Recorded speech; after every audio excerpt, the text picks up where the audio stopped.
নমস্কার, ভক্তিকথা চ্যানেলে আপনাদের সকলকে স্বাগত জানাই।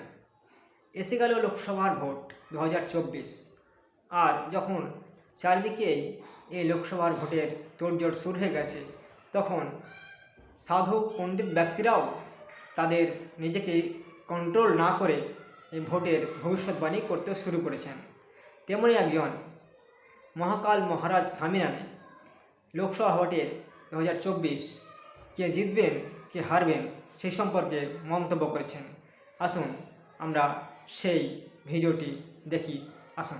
তো সিপিএম সরকারের যে রাজনৈতিক জীবন তা কিন্তু মমতা ব্যানার্জিকে ভালোবেসে এই জনগণ কিন্তু চেঞ্জ করে দিল, মানে লাথি মেরে বের করে দিল এক প্রকার বলা যেতে পারে সিপিএম সরকারকে।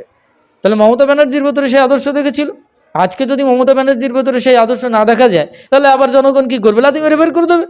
আর এই জনগণের ভেতরে যে মনুষ্য সত্তা, সেই মনুষ্য সত্তা কিন্তু ডিপেন্ড করে চরম পরম ঈশ্বরীয় নৈতিক শক্তি থেকে এটা আসে।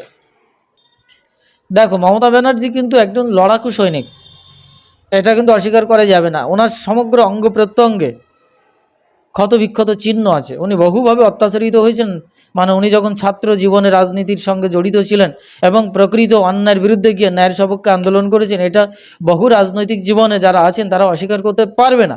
আজকের মমতা ব্যানার্জির সঙ্গে হয়তো অনেক কিছুটা চারিত্রিক বৈশিষ্ট্যের ফারাক দেখা যায়, অনেক সমালোচনার জায়গাও আছে, কিন্তু ওনার কিন্তু যুদ্ধ আছে। কিন্তু যুদ্ধ বিগত দিনে করে রেখেছেন। যুদ্ধ করে নেপোলিয়নও তো সম্রাট হয়েছিলেন, যুদ্ধ করে হিটলারও কিন্তু হয়েছিলেন, হ্যাঁ, লিডার হয়েছিলেন, বড় ক্ষমতাসীন হয়েছিলেন। কিন্তু হয়ে কি হচ্ছে? তিনি তো স্বৈরতান্ত্রিক ছিলেন। মূল বিষয়টা হচ্ছে আদর্শ। তো যদি সত্যি তিনি আদর্শ ধরে রাখেন এবং জনগণের কাছে সেই আদর্শ পৌঁছায়, তাহলে তার কৃতকর্মের ফল অনুসারে এই প্রেডিকশন হতে পারে যে তিনি ক্ষমতায় আসবেন। কিন্তু তার কৃতকর্মের ফল নির্দিষ্ট জায়গায় যদি এসে এরকম পৌঁছায় নেতিবাচকে এবং তার আদর্শচ্যুতি ঘটে যায় এবং উপরের থেকে নির্দেশ থাকে যে এনাকে দিয়ে আর চলবে না। দেখো, রাজনৈতিক জীবন বলো, ধর্মীয় জীবন বলো, সব কিছু কিন্তু ঈশ্বরের নির্ধারিত একটা ক্ষমতা থেকে এটা হয়, শক্তি থেকে হয়, এবং তার ইন্সপিরেশনে কিন্তু এটা হয়। তিনি সমাজকে শাসন করছেন, তিনি সমাজকে সৃষ্টি করেছেন।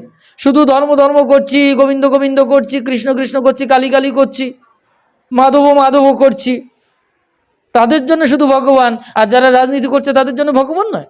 একটা দেশ, একটা দেশের প্রধান, একটা রাজ্যের প্রধান, একটা জনগণের তিনি লিডিংয়ে থাকছেন, নেতৃত্ব দিচ্ছেন, তার পেছনে ভগবানের হাত নেই? ঈশ্বরের হাত অবশ্যই আছে। সুতরাং ঈশ্বরের কৃপা প্রথমত লাগবে, তার জীবনে নৈতিক আদর্শ থাকতে হবে। আজকে যদি মমতা ব্যানার্জির ভেতরে সেই আদর্শ না দেখা যায় তাহলে আবার জনগণ কি করবে? লাথি মেরে বের করে দেবে। আর এই জনগণের ভেতরে যে মনুষ্য সত্তা, সেই মনুষ্য সত্তা কিন্তু ডিপেন্ড করে চরম পরম ঈশ্বরীয় নৈতিক শক্তি থেকে এটা আসে। মমতা ব্যানার্জির আদর্শের উপরে ডিপেন্ড করবে জনগণের ভেতরের মানবিক মূল্যবোধ। যদি ওই মানবিক মূল্যবোধে আঘাত লাগে তাহলে মমতা ব্যানার্জিকে হটিয়ে দেবে স্বয়ং পরমেশ্বর জনগণের মাধ্যম দিয়ে, যদি তিনি নৈতিক চ্যুতি ঘটিয়ে ফেলেন। আর অনেক জায়গায় শোনা যাচ্ছে তো যে এবার তৃণমূলই জিতবে, বলছে মায়েদের ভোট বিজেপি একটাও পাবে না, বলছে নাকি তৃণমূল ভোট। কেন? বলে লক্ষ্মীর ভাণ্ডার মাসে মাসে পৌঁছে যাচ্ছে 1000 টাকা, আগে 500 ছিল, এখন 1000। এইবার এই যে সন্দেশখালীর মায়েদের কথা যাচ্ছে, এই যে টাকা পৌঁছে যাচ্ছে, কন্যাশ্রী, তারপর লক্ষ্মী ভাণ্ডার, অনেক কিছু যাচ্ছে, তো তা সাধারণ মানুষের একটা মস্তিষ্কে একটা প্রভাব পড়ছে। উনি রাজনৈতিকভাবে স্বার্থের দিকে যেভাবেই হোক না কেন দিচ্ছে, তো মানুষের কাজে লাগছে, তো ওটা মানুষের টাকা, উনি মানুষের কাছে পৌঁছে দিচ্ছেন।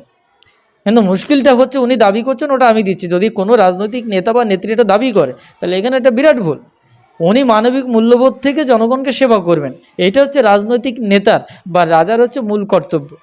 সেই জায়গাটা যদি ভুল হয়ে যায় তাহলে পদ্মফুল বলুন আর তৃণমূল বলুন আর সিপিএম বলুন আর ডান বলুন আর বাম বলুন, রাম বলুন আর হনুমান বলুন, সব কিন্তু পাল্টি খেয়ে যাবে। কোথায় চলে যাবে তা কোথাও ঠিক পাবে না। তার নাম হচ্ছে নিয়তি। নিয়তি নির্ধারণ করবে কোথায় হবে। এবার যে সন্দেশখালীর ঘটনাটা এসছে, এই যে সন্দেশখালীর ঘটনাকে কেন্দ্রায়িত করে যে মুখ্যমন্ত্রী মমতা ব্যানার্জির যে ভূমিকা আমরা দেখতে পেয়েছি, সেটা অত্যন্ত নিদারুণ এবং অকরুণ, ভাবা যায় না, এটা কল্পনাই করা যায় না। তারা আহত, নির্যাতিত, অত্যাচারিত, ধর্ষিতা, ক্ষুধার্ত, জমি হারিয়ে ফেলেছে, স্বামী পুত্র পরিজন স্ত্রীকে অবদলিত হতে হচ্ছে, হ্যাঁ, দলিত হতে হয়েছে। তাদের এই ক্রন্দনের সুর শুনে তার হৃদয়ে বেজে উঠল না, ব্যথা লাগলো না। তার কর্ণে পৌঁছালো না। যদি সত্যি নিদারুণ ব্যথা, এই টর্নেডোর গতিবেগে যখন জলপাইগুড়ি আলিপুরদুয়ারে পৌঁছে গেলেন, কিন্তু তার থেকে 1 দশক ধরে প্রায় এই সন্দেশখালীর মায়েরা, সাধারণ মানুষ, জনগণ ভোগ করেছে। হাজারো হাজারো মানুষ, শুধু 4 মিনিট ধরে নয়। সেখানে মুখ্যমন্ত্রীর ভূমিকাটা কোথায়? এখানে কিন্তু মিডিয়ার তরফ থেকে বারবার প্রশ্ন করা হয়েছে, বিরোধী দলীয় থেকে প্রশ্ন করা হয়েছে, বা সাধারণ জনগণ, ভদ্র মহিলারা, মাতাজিরা, তারা চেয়েছেন মুখ্যমন্ত্রী আসুক, কিন্তু তাকে পাওয়া যায়নি। তাহলে এক্ষেত্রে তার যে ভূমিকা দেখা যাচ্ছে, আসলে এখন ভোটের প্রেক্ষাপট থেকে, ভোটের মুখেই এটা কি বোঝা যেতে পারে। আবার অনেকে বলছে এবার পদ্মফুল ফুটবেই পশ্চিমবঙ্গে। আমরা দেখলাম মহাকাল মহারাজ স্বামীর 2024 লোকসভা ভোট সম্পর্কে কি বললেন। আসলে এই মহারাজ বা সন্ন্যাসীগণের লোকসভা ভোট সম্পর্কে কোনো মন্তব্য করা কতটা যুক্তিযুক্ত হলো, এই বিষয়ে আপনাদের মতামত কি কমেন্টে অবশ্যই জানাবেন। আজকের ভিডিওটি এই পর্যন্তই। নমস্কার।